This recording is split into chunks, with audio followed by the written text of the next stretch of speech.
Bonjour à tous, bonjour à toutes, bienvenue dans ce podcast principalement consacré au tricot. Je suis Céline Passion Fil sur Ravelry Instagram et puis ici.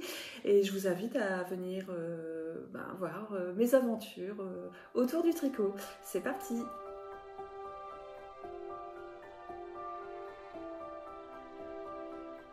Aujourd'hui, je vais surtout vous présenter ou vous représenter mes ouvrages en cours. J'ai un ouvrage terminé que je n'ai plus, mais que j'ai pris en photo que je pourrais vous présenter rapidement. Et puis, il y aura surtout les photos du salon Laine en Or qui a eu lieu il y a une dizaine de jours, 2 semaines pour vous, je pense, si j'arrive à sortir cette vidéo. Donc là, on est le 6 juin, donc je pense la sortir dans 3-4 jours. Et puis, il y aura un peu de littérature de jeunesse en rapport avec le tricot. Avant de partir sur le tricot, merci à toutes pour vos commentaires, vos abonnements, et les abonnements sont sans doute dus à des partages. Je suis désolée, je vois sur YouTube que certaines d'entre vous partagent mes vidéos. Je vous remercie, par contre, je n'arrive pas à vous identifier. En tout cas, c'est super gentil. Et puis, vous êtes nombreux à revenir et nombreux à être nouveaux, nouvelles. Donc, si c'est le cas, bienvenue. J'espère être à la hauteur parce que je vous avouerai que ce nombre d'abonnés au mois de mai est un peu vertigineux pour moi. Alors je suis désolée, certaines d'entre vous se plaignent des publicités. Je n'ai pas la main sur les publicités. Je suis désolée si vous en avez. Lisande, dans son dernier podcast, à la fin, elle en parle en fait. Elle explique que les petites chaînes n'ont pas les moyens déjà, ne sont pas rémunérées. Et puis, les petites chaînes comme la mienne en fait. Et puis, n'ont pas la possibilité de choisir le moment des publicités. Donc en fait, ces publicités, elles arrivent en fonction du moment où vous regardez la vidéo. Si ça fait longtemps que vous n'avez pas eu de publicité sur des podcasts, sur des vidéos YouTube que vous regardez, il se peut qu'ils vous en mettent plein. Et puis aussi, s'il sent que la vidéo est beaucoup regardée en ce moment, il va mettre plein de publicités sur cette vidéo-là. Parenthèse tournée, j'espère que vous avez un bon tricot et puis que vous pourrez patienter s'il y a des publicités. Aujourd'hui, je porte donc le Sailor Moon de Svetlana Volkova. En fait, c'est un pull que moi j'ai tricoté en top. C'est un pull qui se commence par le milieu du dos et qui se termine en bas par une dentelle. Alors, il se tricote normalement en figurine mérinos, je crois. Moi, je l'ai tricoté en coton bambou de cheval blanc, je ne sais plus le nom du fil. Et puis, j'ai ajouté, pour faire les rayures, j'ai ajouté un fil glitter. Voilà. Alors, c'est normalement un pull, hein. Je suis un peu déçue ici, je trouve que c'est un peu serré, mais en même temps il est agréable quand même. Je trouve que je ne le porte pas beaucoup, peut-être parce que le noir à la belle saison, peut-être que c'est une couleur qui m'attire moi en fait. Allez, je commence avec mes ouvrages en cours. Je vous montre en premier donc le Top Jinchi qui a avancé un petit peu, je vais dire. Voilà, alors là, il est sur Scooby-Doo parce que hier soir, j'ai fait le col pour voir en fait comment ça remontait le t-shirt pour être sûr de faire une longueur correcte. Bon, je pense que je vais devoir recommencer le col parce que derrière, ça rebique. Je pense que j'avais eu le même tour avec cette même matière. Donc, il est tricoté en soie de fil indigo.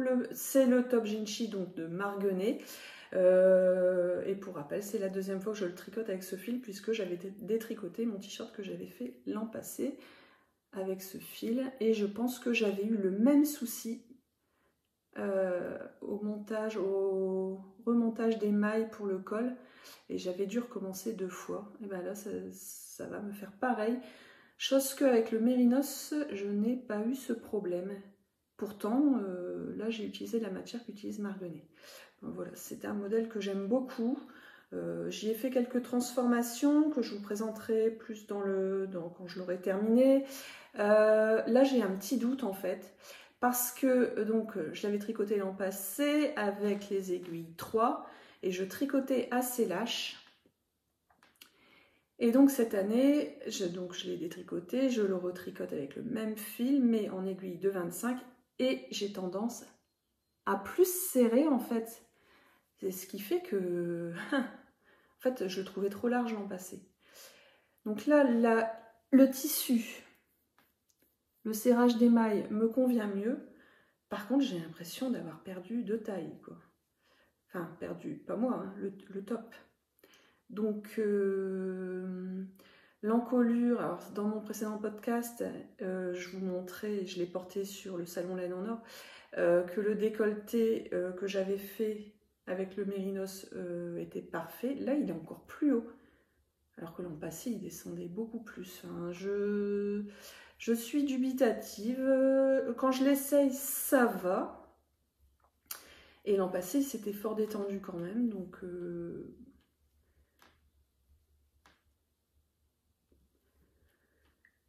je suis un peu perplexe. Une fois trop large, une fois un peu trop serré.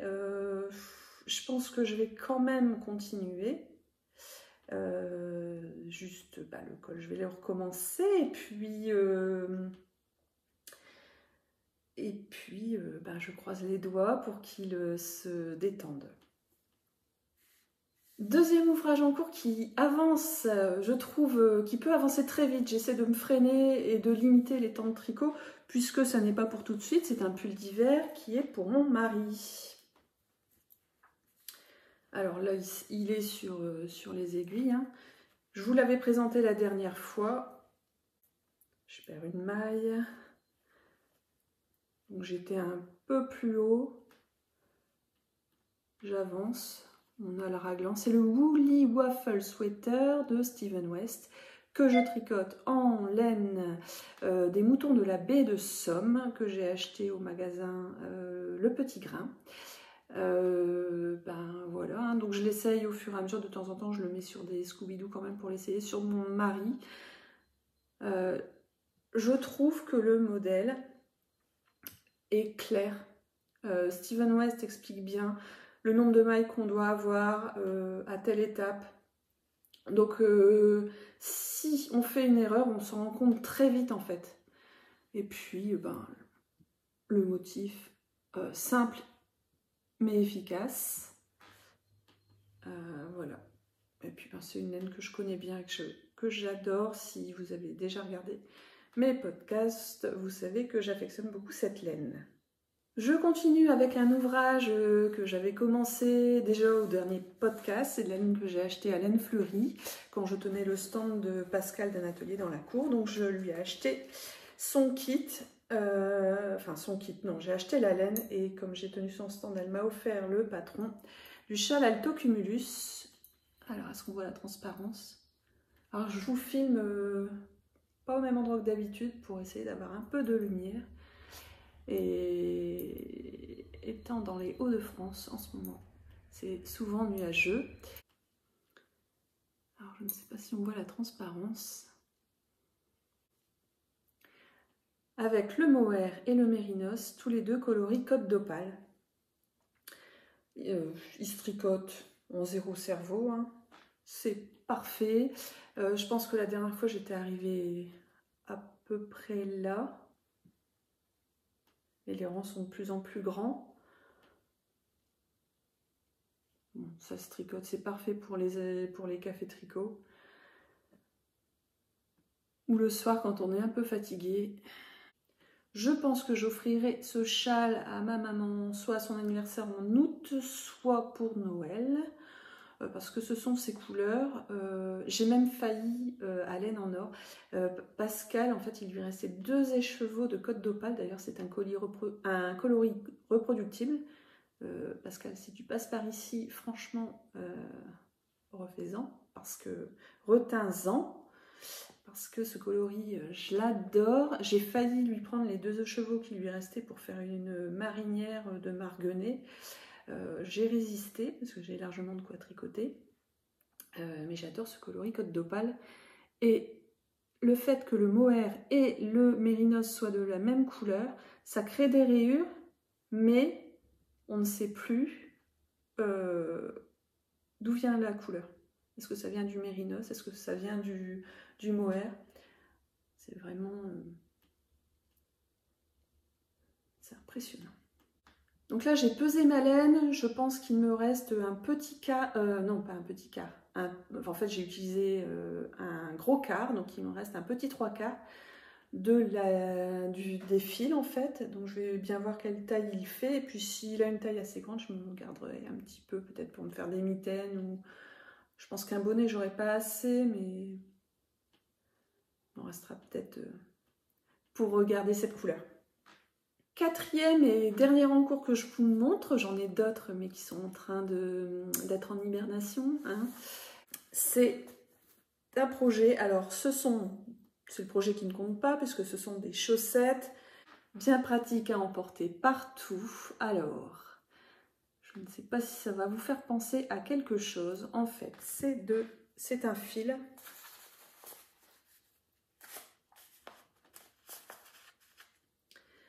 C'est le fil signature coloris mésange. On en ce moment, elles sont en train de couver dans le jardin. Donc en fait, c'est pour mon fils, mon deuxième, qui adore les chaussettes. D'ailleurs, je ne sais plus si je vous l'avais dit, mais il est parti en camping. Il faisait tellement froid sur l'île qu'il avait pris ses chaussettes tricotées. Et donc, je lui ai fait choisir dans mon stock de laine, les laines plutôt industrielles. Hein, je pense que signature, c'est de la laine industrielle. Je lui ai fait choisir une couleur. Il a choisi donc le coloris mésange. Et ça tombe bien puisque on en a en ce moment dans le jardin. Voilà, donc c'est une laine très douce. Les rayures, c'est sympa, elles reviennent assez vite. Hein, là, par exemple, le vert, il revient déjà ici. Mais voilà, simple, efficace. Donc j'ai 100 g de fil, 25% nylon. Et c'est, alors, tiens, il y a... dans la laine, en fait, c'est 75% wool et ils mettent que cela contient 35% de Blue Face Leicester. Vous verrez que j'en ai acquis sans le faire exprès tout à l'heure. Donc, je compte faire ces chaussettes en talon après coup parce que c'est mon talon favori du moment. Voilà. Donc ça, c'est en pointure 41. Et l'ouvrage terminé que je n'ai plus, mais que je vous montre en photo ici, que j'ai terminé tout juste pour la fête des mères. Alors le jour de la fête des mères, je n'étais pas disponible puisque j'étais au salon Laine en Or. Mais 2 jours après, donc je suis allée voir ma maman pour lui offrir son cadeau. Et donc c'était ces chaussettes que j'ai terminées la veille, que j'ai mouillé 1 heure pour dire d'uniformiser les mailles, et puis que j'ai séché, mais le lendemain matin elles n'étaient toujours pas sèches. Je voyais ma maman donc le midi, elles ont fini de sécher dans ma voiture pendant que je travaillais en fait les chaussettes. Et puis je leur ai fait un emballage avec l'emballage d'un des achats que j'ai fait sur le salon Laine en Or, l'emballage du Jardin des Fibres, qui m'a bien dépanné. Et puis, alors donc ce sont des chaussettes, je vous les avais présentées en cours de tricot. Je les ai tricotées, alors c'est des chaussettes talons après coup, en taille 38, 60 mailles. Les chaussettes de mon fils, je les fais en 64 mailles. Donc talons après coup, parce que c'était plus pratique au moment où j'avais le talon à faire.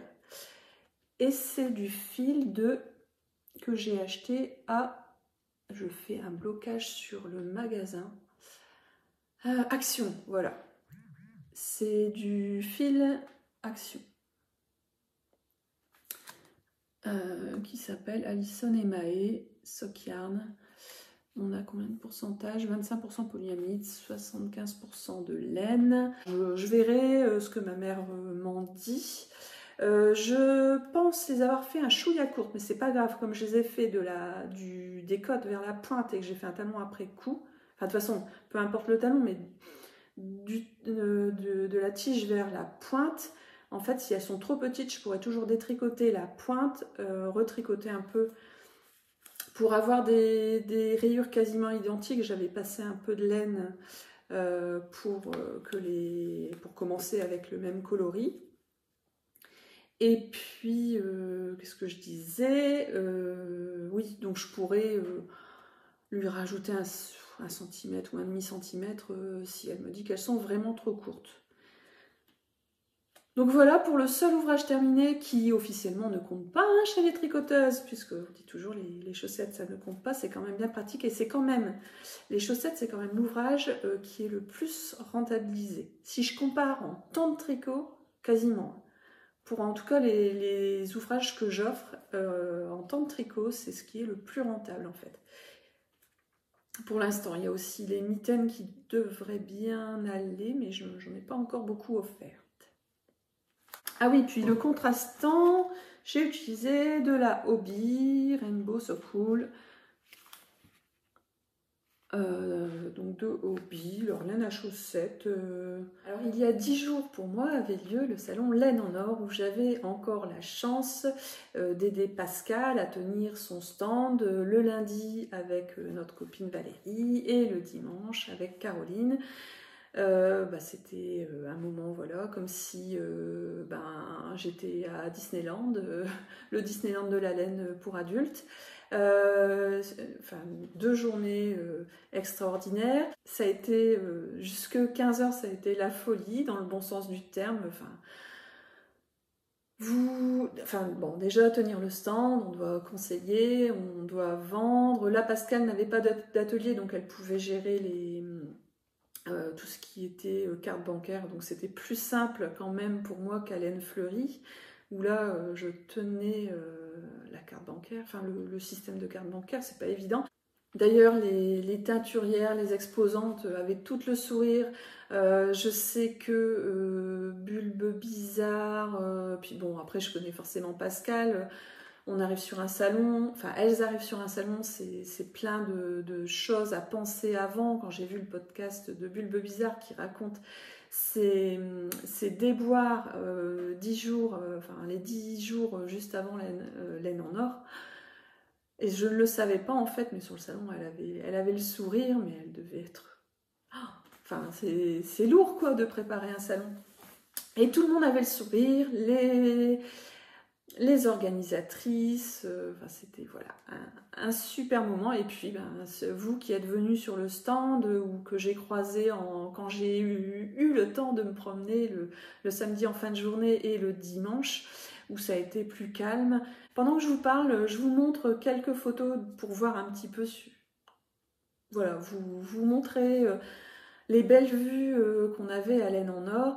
J'ai oublié tout de suite, je le dis tout de suite, j'ai oublié de prendre en photo Woolyette, Arcoiris Yarns, j'ai un trou de mémoire. Oui, Bulbe Bizarre que j'ai oublié de prendre en photo. En fait, je ne les ai pas prises en photo parce que je n'ai pas eu l'occasion de leur demander. Je demande toujours si j'ai le droit de prendre des photos. Et là, ces trois-là, je n'ai pas pu, sachant que Bulbe Bizarre, pour encore parler d'elle, c'était son premier salon, donc... super content de voir ces couleurs en vrai. Je regarde en fait ces podcasts depuis... en fait, elle a lancé son podcast avant de lancer son entreprise, donc j'adore son univers, j'adore ses couleurs. Justement, comme achat, forcément, j'avais prévu de me faire plaisir chez Bulbe Bizarre et d'acheter un écheveau. Alors, la grosse honte, parce que j'étais persuadée qu'elle avait un coloris Pikachu. Bah oui, comme elle s'appelle Bulbe Bizarre et que Bulbe Bizarre est un personnage de Pokémon, je sais pas. Dans ma tête, elle avait déjà présenté un coloris Pikachu. Il s'avère qu'en fait, il y a du Pikachu chez une autre teinturière, mais je ne sais plus qui. Bref. Donc je me suis fait plaisir avec cette couleur qu'elle avait sortie dans son calendrier de l'Avent qui était sur le thème de 4 saisons à New York.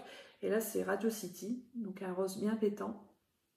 J'hésitais avec un violet, je ne sais plus comment il s'appelait. Et en fait j'aurais dû chercher, mais je pense qu'elle ne les avait pas. J'adorais aussi le coloris qu'elle avait sorti pour Pâques, peut-être il y a un an. Un violet chocolat, marron chocolat, que j'aimais beaucoup, et je pense qu'elle l'avait pas là. Elle avait surtout ses derniers coloris. Donc j'ai acheté cet écheveau de laine Sock Super Fine.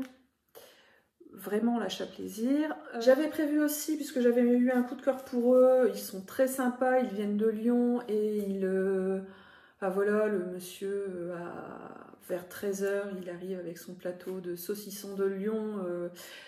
Et voilà, on sait que c'est l'heure de manger parce qu'il arrive, il nous offre une tranche de saucisson. Ils sont super sympas, c'est le Jardin des Fibres. Donc, pardon, je ne sais pas ton prénom, mais la teinturière teint en s'inspirant. Donc parfois là c'était des iris qui ressemblent à ceux que ma mère a dans son jardin.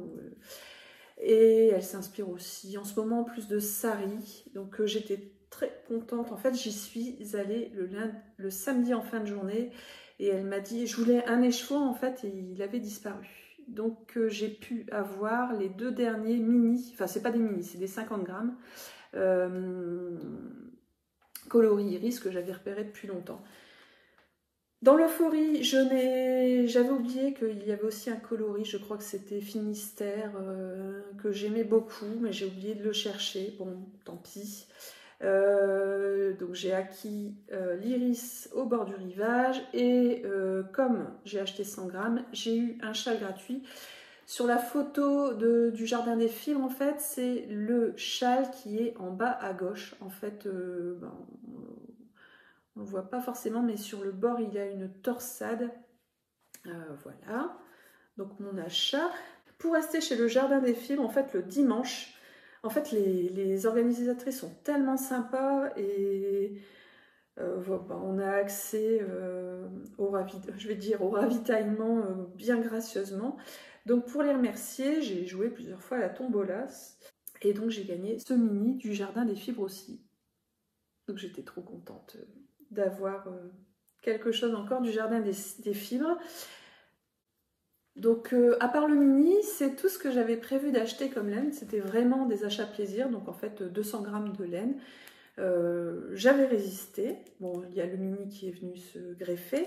Après, donc j'ai acheté des marqueurs à Bullbags pour compléter ma collection de Mario. Donc là, c'est le petit fantôme, je ne sais pas comment il s'appelle, il doit porter un nom dans Mario. Et puis, qu'est-ce que j'ai eu aussi? J'ai acheté un deuxième marqueur qui est déjà sur mes ouvrages. Ah, bah je sais. Pikachu, qui est là, je pense. Je l'ai mis là, oui. Oui, je vous l'ai montré, puis vous l'avez peut-être aperçu. J'ai acheté Pikachu, comme je ne l'ai pas trouvé en écheveau. Bah, je l'ai acheté en marqueur.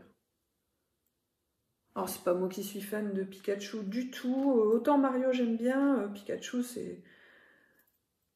c'est pour faire rire mes enfants, je vais dire. Voilà pour ce que j'ai acheté. Je vous ai montré un des cadeaux que j'ai eu. Donc, j'ai encore joué à la tombola. J'ai joué plusieurs fois, mais donc la dernière fois que j'ai joué, j'ai gagné le gros lot, c'est-à-dire, enfin le gros lot, le bon d'achat. Un bon d'achat de 20 € que je pouvais dépenser dans le stand que je souhaitais. Après avoir pris conseil auprès de ma copine, j'ai décidé de me faire plaisir chez Tricoter Stitch. En fait, Tricoter Stitch, je n'avais jamais acheté des chevaux. J'aime beaucoup ces couleurs qui sont très colorées. J'aime beaucoup ces couleurs. Et en plus, ce que j'ai bien aimé sur son stand, c'est qu'il y avait des échantillons pour quasiment chaque couleur. Des échantillons tricotés et des échantillons crochetés. Même si je ne crochète pas, je trouve que c'est appréciable de voir le rendu, de voir la différence entre le crochet et le tricot. Et c'est vraiment intéressant parce que le résultat n'est pas du tout le même. J'ai pris cette laine. Donc c'est son nouveau coloris, je n'ai pas fait exprès de prendre son nouveau coloris, c'est celui-là qui m'a tapé dans l'œil. Sea of Stars. Donc un bleu, violet, turquoise, vert, qui va plaire à mon deuxième fils qui adore les chaussettes. Donc je lui ai pris pour tricoter les chaussettes. Et en fait, en rentrant à la maison, je me suis rendu compte qu'en fait, c'est pas vraiment de la laine à chaussettes que j'ai acheté. C'est de la BFL, la Blue Face Leicester Super Wash quand même. Alors après, j'ai été voir sur Ravelry, il y en a quand même qui ont tricoté des chaussettes avec. Si vous avez votre avis dessus, dites-moi. Après, mon fils ne met ses chaussettes que pour dormir ou regarder la télé s'il a froid. Donc elles ne vont pas s'user, donc je vais quand même lui tricoter des chaussettes avec. Et puis il m'en restera sans doute un petit peu que je pourrais mettre soit dans un jacquard, soit dans une autre paire de chaussettes. Après moi, mes chaussettes, je les porte toute la journée. Enfin non, toute la journée. Quand je suis à la maison, je les ai toute la journée et je les mets parfois pour aller dans le jardin. Donc elles s'usent plus quand même. Et puis, sur le stand un atelier de Pascal, d'un atelier dans la cour, il y a du monde qui est passé, qui nous montrait. Alors ça, c'est super. En fait, si vous achetez de la laine à une teinturière, un teinturier, là, en fait, on voyait un autre stand et d'autres stands, on voyait en fait ceux qui étaient venus il y a 1 an acheter de la laine, ils revenaient cette année, voire même il y a moins longtemps que ça sur d'autres salons, ils revenaient avec leur ouvrage terminé. Et ça, c'est super, c'est vraiment satisfaisant pour les exposants de voir leur... c'est comme un cuisinier, quoi. Enfin, non, pas comme un cuisinier, mais comme un maraîcher. Le cuisinier, il va sublimer ses produits dans l'assiette. Et ben là, c'est pareil, quoi. Et on voyait le résultat. Alors, c'est pas moi la teinturière, mais il y avait des laines que j'avais vendues l'année d'avant, j'étais contente de les voir tricoter. Et donc, il y avait notamment Lise qui est venue nous montrer, on s'est même pris en photo, elle a fait des choses extraordinaires avec les laines qu'elle a achetées chez Pascal. Elle avait d'autres ouvrages qu'elle a montrés aussi aux autres teinturières. Donc si vous tricotez des laines de teinturière et que vous savez que vous allez les voir, n'hésitez pas à les prendre. Si c'est pas un pull ou qu'il fait trop chaud pour porter le pull, prenez-le dans votre sac et allez le montrer à la teinturière. Elle en sera forcément ravie. Donc en fait, Lise, elle me suit depuis le début, et puis on s'était vu à Laine en Or, et donc il y a 1 an, on avait bien sympathisé, et elle est venue avec des petits cadeaux. Regardez, depuis tout à l'heure, vous l'avez peut-être repéré. Elle m'a tricoté plutôt cette petite mésange, je pense. Rappel des chaussettes que je suis en train de tricoter. Mon fils avait choisi la laine avant que je ramène ce petit oiseau. Regardez si c'est pas mignon. Je crois qu'elle a en plus créé le modèle quasiment toute seule. D'ailleurs, Lise, si tu regardes ce podcast, tu crées de magnifiques modèles et ce serait super si tu pouvais écrire les patrons et les partager. Je pense que tu es douée et tu fais de magnifiques choses. Et puis un autre cadeau, elle m'a offert, et ça va me permettre de faire ma transition, ces anneaux marqueurs en forme de livre qui sont sur mon projet de Pascal, en fait. Hop. Voilà. Donc merci beaucoup Lise, je te fais plein de bisous. Et puis ça me permet de faire la transition, puisque sur le salon, il y avait aussi une librairie. Alors ça, c'est une riche idée des exposantes, non pas des exposantes, des organisatrices, de faire venir une librairie de Valenciennes. Le nom de la librairie, c'est Les Yeux qui pétillent. Et donc elle était venue avec plein de livres autour du fil, que ce soit des livres pour apprendre à tricoter, des livres avec plein de modèles et des livres de littérature. Donc il y avait pas mal de littérature pour enfants. D'ailleurs, j'étais pas peu fière de voir qu'en fait, il n'y avait que 2 livres que je n'avais pas dans ma collection. Je ne vous les ai pas encore tous présentés. Et puis, des livres pour adultes aussi. Je pense que ce stand a eu aussi beaucoup de succès. Et donc, les 2 livres que j'avais pas, au début, je m'étais dit, allez, j'achète un livre. Bon, comme il n'y en avait que 2, que c'était des maisons d'édition que je n'étais pas sûre de retrouver, moi, dans mes librairies sur Arras. Donc j'ai acheté les 2 et aujourd'hui je vous en présente un. Donc ça me permet de passer à la partie littérature autour du fil. Et cette fois-ci c'est avec le tricot. Donc ça s'appelle Au fil 2 de Alice Brière-Haquet et Michela Ecli. Je ne sais pas si c'est comme ça que ça se prononce. Aux éditions Frimousse. Avec des illustrations, bah, on le voit là en fait, hein, avec des photos de tricot et puis du dessin. Donc c'est très sympa et en fait le fil permet de faire une métaphore. En fait le fil c'est la métaphore pour ceux qui doivent quitter leur famille ou leur toit et se reconstruire. Et donc ça passe à travers toutes les étapes que nous les tricoteuses on peut avoir autour du fil. Par exemple, voilà ici